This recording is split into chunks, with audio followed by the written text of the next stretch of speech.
Hello friends, Munmun কিচেনে তোমাদের সবাইকে স্বাগত। তো আমি আজ চলে এসেছি আবার একটা নতুন রেসিপি নিয়ে। এটা হচ্ছে খেজুর গুড়ের পায়েস। তো শীতকালে নতুন খেজুর গুড় বেরিয়েছে, তো আমি সেই খেজুর গুড় দিয়ে আজকে পায়েস বানিয়েছি। সেই রেসিপিটাই আমি সম্পূর্ণ তোমাদের সঙ্গে শেয়ার করছি। তো তার জন্য দেখো, প্রথমে আমি 150 গ্রাম পায়েস নিয়েছি, পায়েসের চাল নিয়েছি। এটা হচ্ছে গোবিন্দভোগ চাল।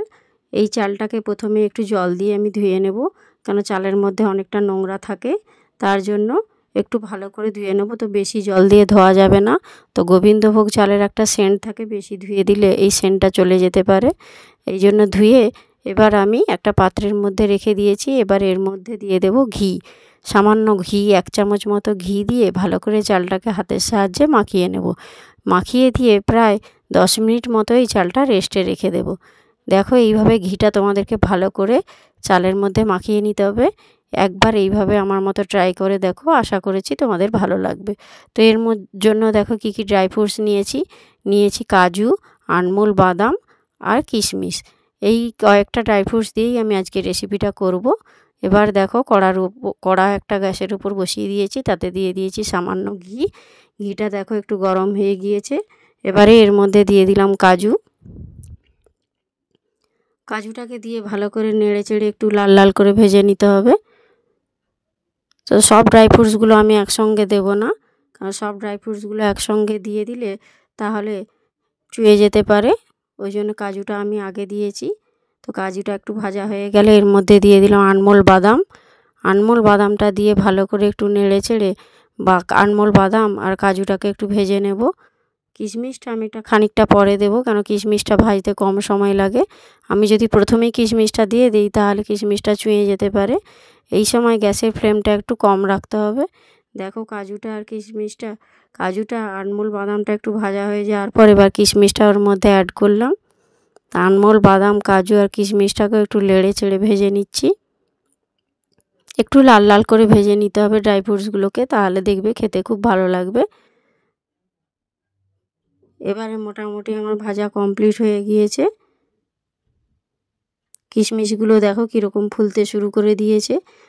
এই জন্যেই আমি কিশমিশটা পরে দিয়েছিলাম, যদি প্রথমেই দিয়ে দিতাম তাহলে কিশমিশটা চুঁয়ে যেত। এবারে দেখো, একটা ছান্তার সাহায্যে আমি এই ড্রাই ফ্রুটসগুলোকে তুলে একটা পাত্রের মধ্যে রেখে দিচ্ছি। সব ড্রাই ফ্রুটসগুলোই আমার ভালো করে ভাজা হয়ে গিয়েছে। এবার কড়ার মধ্যে দিয়ে দিলাম 1 চামচ ঘি। খানিকটা ঘি আমার কড়ার মধ্যে রয়েই গিয়েছিল, তার মধ্যে আবার 1 চামচ ঘি দিলাম। তো শীতকাল বলে দেখো ঘিটা জমে গিয়েছে। এবার একটু গরম কড়াতে চামচের সাথে নাড়িয়ে দিলাম। এবার এর মধ্যে দিয়ে দিলাম 3টে এলাচ আর একটা তেজপাতাকে 2 টুকরো করে দিয়েছি। এবার 3টে ছোটো এলাচ আর তেজপাতাটাকে একটু ঘিয়ের মধ্যে লাল লাল করে ভেজে নিতে হবে।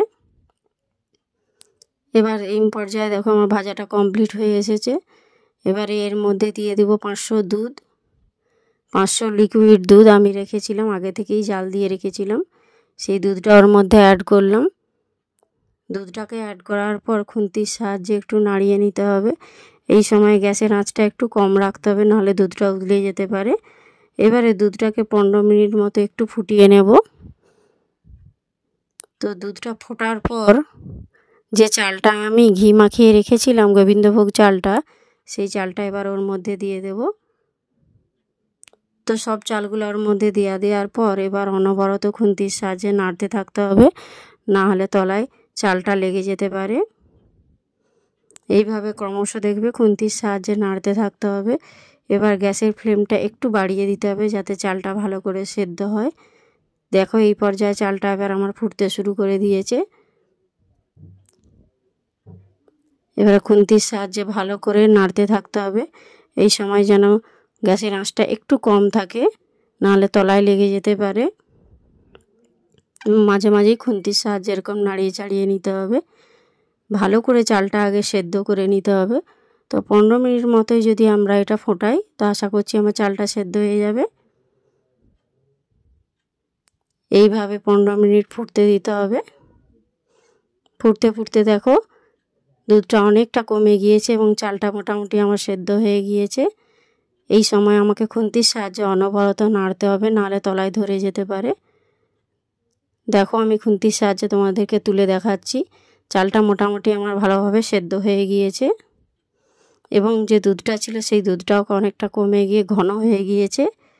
এবারে যে ড্রাই ফ্রুটসগুলো আমি ঘিয়ে ভেজে রেখেছিলাম এবার ওর মধ্যে অ্যাড করব। সব ড্রাই ফ্রুটসগুলোকে দিয়ে খুন্তির সাহায্যে আবার নাড়িয়ে চাড়িয়ে ড্রাই ফ্রুটসগুলোকে একটু ফুটিয়ে নেব। 5 মিনিট মতো ড্রাই ফ্রুটসগুলো দিয়ে একটু ফুটিয়ে নিচ্ছি। এই সময়ে অনবরত খুন্তির সাহায্যে নাড়তে হবে, নাহলে তলায় ধরে যেতে পারে। একবার এই রকম আমার মতো বাড়িতে একবার গুড়ের পায়েসটা করে দেখো, সত্যিই খেতে কিন্তু অসাধারণ লাগবে। এবারে দেখো মোটামুটি পায়েসটা আমার রেডি হয়ে এসেছে। এবারে আমি এর মধ্যে দেখো গুড়টা অ্যাড করব। তো তোমাদেরকে প্রথমেই বলে দিই, গুড়টা যখন অ্যাড করবে তখন গ্যাসটা একেবারে বন্ধ করে দিতে হবে। না, গ্যাসের ফ্লেমটা যদি না বন্ধ করো, তার মধ্যে যদি গুড় দাও তাহলে পায়েসটা একেবারে কেটে যেতে পারে। এই জন্য গ্যাসের ফ্লেমটা একেবারে বন্ধ করে ওর মধ্যে গুড়টা অ্যাড করতে হবে। এটাই হচ্ছে একটা ট্রিক্স, খেজুর গুড়ের পায়েস করার এটাই হচ্ছে একটা আসল ট্রিক্স। না হলে অনেকেই বলে যে দিদি গুড়ের পায়েস করলে কেন পায়েসটা কেটে যায়। তো এটাই হচ্ছে ট্রিক্স। এইভাবে তোমরা গ্যাসের ফ্লেমটা একেবারে বন্ধ করে গুড়টা অ্যাড করবে। গুড়টা অ্যাড করার পর ভালো করে খুন্তির সাহায্যে এভাবে অনবরত নাড়তে থাকতে হবে। নাড়তে নাড়তে দেখো একটা সময় এই পায়েসের কালারটাও চেঞ্জ হয়ে যাবে। খুন্তির সাহায্যে অনবরত নাড়তে থাকবে এবং খুব সুন্দর একটা মিষ্টি সুবাস আসবে। আমি যেভাবে নাড়ছি এইভাবে তোমাদেরকে নাড়তে হবে। নাড়তে নাড়তে নাড়তে নাড়তে দেখবে একদম পায়েসের কালারটা চেঞ্জ হয়ে যাবে। তো কার কার আমার রেসিপিটা ভালো লেগেছে একবার হলো বাড়িতে বানিয়ে দেখো, আর কার কার আমাকে ভালো লেগেছে একটু কমেন্ট করে জানিও। দেখো আমার কিন্তু পায়েসটা একেবারে কেটে যায়নি, কিন্তু অনেকেই বলে দিদি এইভাবে যদি না করি তাহলে হয়, আমি যতবারই করেছি আমাদের পায়েসটা ছানা কেটে যায়। তো একবার হলো আমার এই রকম পদ্ধতিতে রেসিপিটা ট্রাই করে দেখো, আশা করছি তোমাদের খেতে খুব ভালো লাগবে এবং খুব সুন্দর লাগবে। তো রেসিপিটা আমার একেবারে রেডি, দেখতেই পাচ্ছ কত সুন্দর হয়েছে, কালারটা কত সুন্দর, সত্যিই কিন্তু খেতে অসাধারণ হয়েছিল। তো তোমরা আমার মতো রেসিপিটা একবার হলো বাড়িতে বানিয়ে দেখো, খেজুর গুড়ের পায়েস। তো এই পর্যায়ে দেখো 3টে ছোট এলাচ আমি গুঁড়িয়ে রেখেছি। এবারে সেই 3টে ছোট এলাচ এবার ওর মধ্যে দিয়ে দেব। এলাচগুলোকে গুঁড়িয়ে যদি লাস্টে এইভাবে ছড়িয়ে দাও তাহলে এর একটা খুব মিষ্টি সুবাস আসবে। তো দেখো এবারে 3টে ছোটো এলাচকে গুঁড়িয়ে রেখেছিলাম এবার পায়েসের মধ্যে দিয়ে দিলাম। এবার খুন্তির সাহায্যে অনবরত নাড়িয়ে এটাকে ভালো করে ওর সঙ্গে মিশিয়ে দিতে হবে। তাহলে দেখবে পায়েসের একটা খুব সুন্দর মিষ্টি সুবাস গন্ধ আসবে এবং খেতে খুব সুন্দর লাগবে। এইভাবে খুন্তির সাহায্যে ভালো করে মিশিয়ে নিবে। এবারে দেখো পায়েসটা আমার একেবারে রেডি। এবারে আমি একটা পাত্রের মধ্যে সার্ভ করে দিয়েছি। দেখতেই পাচ্ছ এটা কত লোভনীয় হয়েছে এবং দারুণ টেস্টি হয়েছিল। তো কার কার আমার রেসিপিটা ভালো লেগেছে একবার আমাকে জানিও এবং লাইক কমেন্ট করো এবং পারলে শেয়ার করে দিও এবং আমার চ্যানেলে নতুন হলে সাবস্ক্রাইব করে দিও।